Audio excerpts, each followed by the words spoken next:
কিরে, তোদের রেডি হতে আর কত সময় লাগবে রে? আমি তো কখন রেডি হয়ে গেছি। তা তুই তো রেডি হয়ে গেছিস, কিন্তু ফাটা কোথায়? ও কি রেডি হয়েছে?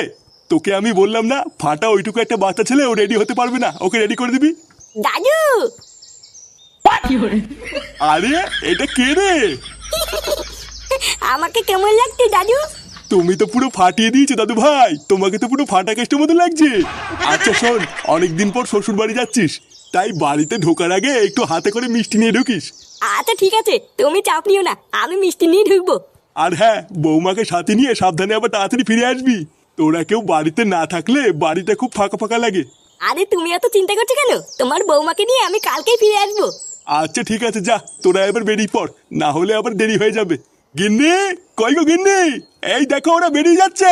হ্যাঁ গো হ্যাঁ, আসছি আসছি, দাঁড়াও।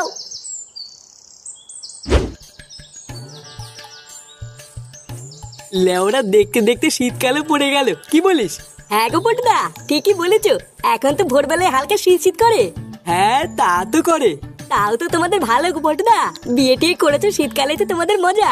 আমার তো আর কোনো বউও নেই, আর শীতকালে ভোদার বাল কোনো মজাও নেই। হ্যাঁ ঠিকই বলেছিস, শীতকালেই তো মজা। লেওরা এখন বউ সবার সামনে ঠাপাচ্ছে, আর শীতকালে ভোদার বাল লেপের ভিতরে ঢুকে ঠাপাবে। সত্যি, তুমি যে কি বলো না পটুদা।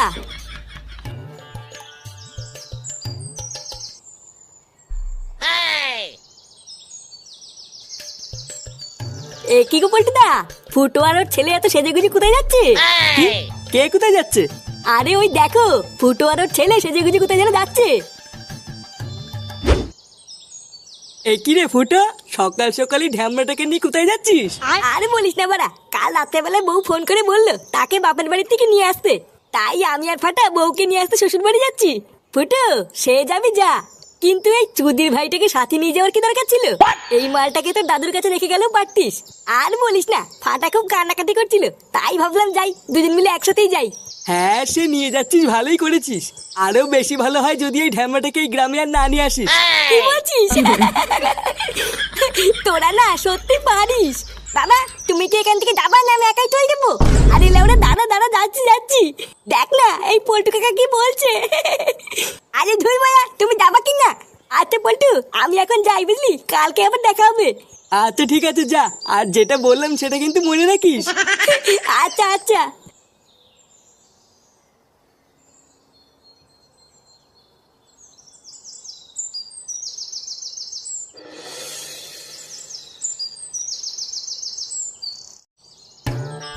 আরে বাবা, জামাই এসে দুটো খাবে তো, তুমি এরকম বললে কি করে হবে? আরে বাবা রাখো তো তোমার বালের জামাই, বাল ছেড়ার ক্ষমতা নেই, আবার জামাই মারাচ্ছে। লেউরাই সবই হয়েছে তোমার জন্য, না হলে কি আরে না খাওয়া ঘরে আমার মেয়েকে বিয়ে দেয়? আরে আসতে বলো, জামাই যখন তখন চলে আসবে তো। আরে ধর, আসলো আসলো, তাতে আমার বাল ছেড়ে গেল। শোনো, আমি কিন্তু সেইবার বলছি, ওইসব বাল ছাল নিয়ে কিন্তু একদম আদি খেতে করবো না। বাবা, ডাকো ডাকো। লেওরা, আমি কেন ডাকবো, তুই ডাক। দিদুন, ও দিদুন, এই চুপ করো, জামাই এসে গেছে মনে হচ্ছে। এ কি জামাই, কখন আসলে? এই তো মা, এক্ষুনি আসলাম। ও, তোমার বাবা তো সেই থেকে তোমাদের অপেক্ষাতেই বসে আছে, সেই সকাল থেকে কখন আমার জামাই আসবে এই বলে বলে আমার মাথাটা খেয়ে নিল। ও তাই? এ কি গো জামাই, তুমি মিষ্টি এনেছো? হ্যাঁ, এই মানে একটু গরম গরম করছিল তো, তাই দেখতে পেয়ে একটু নিয়ে আসলাম।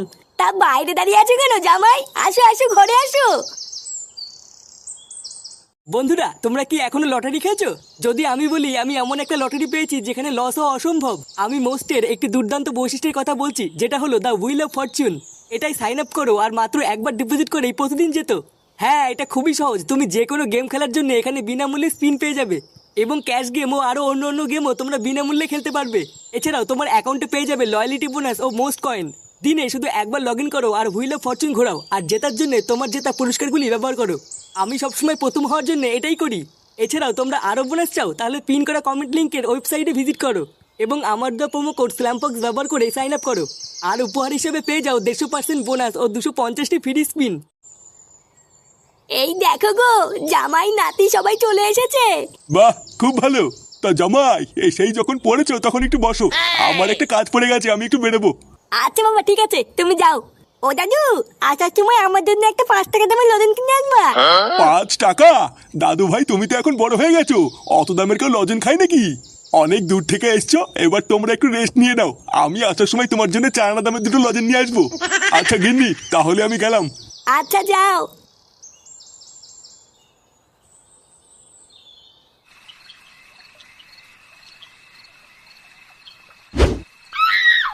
বুঝলা পল্টুদা, মালটা খাওয়ার পর থেকে না মাথাটা কেমন হালকা ঝিনঝিন করা শুরু হয়ে গেছে।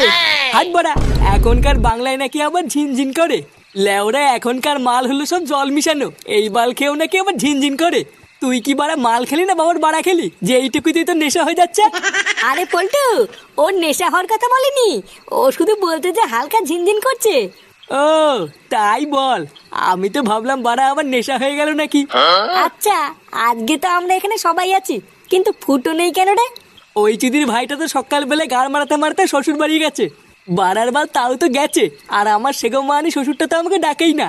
শ্বশুর বাড়ি গেল কেন হঠাৎ? কোনো কেলেমেলে হয়েছে নাকি? আরে না রে, ফুটোর বউ কয়দিন আগে ফুটোর সাথে ঝামেলা করে বাপের বাড়ি চলে গেল না। কালকে নাকি ফুটোর বউ ফুটোকে ফোন করে নিয়ে আসতে বলেছে, তাই ফুটো আনতে গেছে।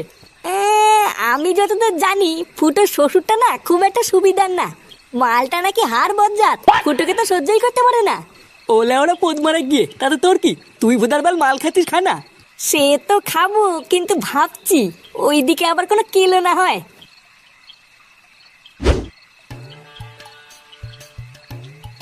এ কি জামাই বাবা, না খেয়ে কি দেখছো ওইভাবে? এই মানে দেখতে যে এতটা মাংস দিয়েছে আমাকে, আমাদের বাড়িতে হলে তো এইটুকু মাংস আমরা সবাই মিলে 2 দিন ধরে খেতাম। হ্যাঁ গো, তুমি আসবে বলে মা সেই সকাল থেকে রান্না বান্না করছে, সেই সকাল থেকে হাত পুড়িয়ে এই সব কিছুই তো মা তোমাদের জন্যই রান্না করেছে। কি তাই মা? হ্যাঁ গো জামাই বাবা, তাড়াতাড়ি সময় নষ্ট না করে খেয়ে নাও। আচ্ছা মা ঠিক আছে। এই কই গো, কই গেলে? এই সেরেছে পড়ি, তোর বাবা চলে এসেছে। তুই তাড়াতাড়ি ওদের সামনে থেকে মাংসের বাটি দুটো সরা, না হলে কেলেঙ্কারি হয়ে যাবে। আমি দৌড়ে গিয়ে ওই দিকটা দেখছি। হ্যাঁ গো, তুমি চলে এসছো? হ্যাঁ আর বলো না, বাজারের যে অবস্থা, কাজ করতে করতে দেরি হয়ে গেল। এ কি ফাটা, তুই খেয়েছিস? আর খাওয়া বালা, মাংসের বাটি থেকে মাংসটা তুলে কেবল খেতে গেছিলাম, যেই তুমি চলে আসলা আর দিদুন আমার সামনে থেকে মাংসের বাটি নিয়ে নিল। মাংস মানে? কিসের মাংস? তার মানে তুমি আমার কাছ থেকে লুকিয়ে ওদের জন্য মাংস রান্না করেছো? এ মা, না না, বাচ্চা মানুষ তো তাই কি নাকি বলে ফেলেছে। বাচ্চা মানুষ? আমি ঘরে ঢুকেই গন্ধ পেয়েছি। তোমাকে আমি বলেছি না ওইসব বাল ছেলের জন্য একদম আদি খেতে দেখাবো না, তুমি তারপরে মাংস রান্না করেছো? একটু আসতে বলো, জামাই শুনে ফেলবে তো। এই শোনো, আমার সামনে না জামাই জামাই মারাবা না, ঠিক আছে? লেওড়াই তোমার জন্য না ওইসব বাল ছেলকে আমাকে জামাই বলতে হয়। আর আজ এই তোমার জন্য না আমার মেয়েটার এই দুর্দশা, ওইসব বাল ছেল নাকা ফ্যামিলিতে আমার মেয়েকে দিয়েছি। লেওড়া 2 দিন পর পর আমার মেয়ে ঝামেলা করে এই বাড়িতে আসবে, আর ওই চুদির ভাইটা আমার মেয়েকে নিতে আসলেই তাকে ভালোবেসে খাওয়াতে হবে না? দাদু, তুমি কিন্তু আমার বেটি বেটি বলছো। বালা, আমার বাবার নামে যদি আর একটু বলতে পারতে কথা বলো, তোমার কিন্তু গাল ভেঙে দেবো। দেখেছো তো, দেখো এইটুকু বাচ্চা শিক্ষা দেখো। আরে ধুই বুদা, দিদুনকে দেখবে। দেখ, আরেকবার যদি তুই খিস্তি মারিস, এই বাড়ির থেকে কিন্তু তোকে আর তোর বাপকে দুটোকে ঘাড় ধাক্কা দিয়ে বের করে দেবো। আর তুমি আর কি বের করে দেবে তোমার বাড়ি থেকে? আমরাই বেরিয়ে যাচ্ছি। আর কোনোদিন তুমি আমাদের বাড়িতে যাবা না, যেও চাঁদাই করতে ভরে দেবো। কি? যত বড় মুখ নেই তত বড় কথা। জামাই, এই শোনে বাচ্চা জামাই। কি হয়েছে বাবা, ডাকছো কেন? ডাকছি কেন? লেওরা এইটুকু বাচ্চা সাহসে কি করে ও আমাকে কিস্তি মারে? কিস্তি? কে কিস্তি মেরেছে? আমি মেরেছি। এই চুদি ভাইতে তোমার নামে বাজে কথা বলছিল জানো? কি হয়েছে? তুই আমাকে চুদির ভাই বললি? তোর এত বড় সাহস? বেরো গাল মানি আমার বাড়ির থেকে।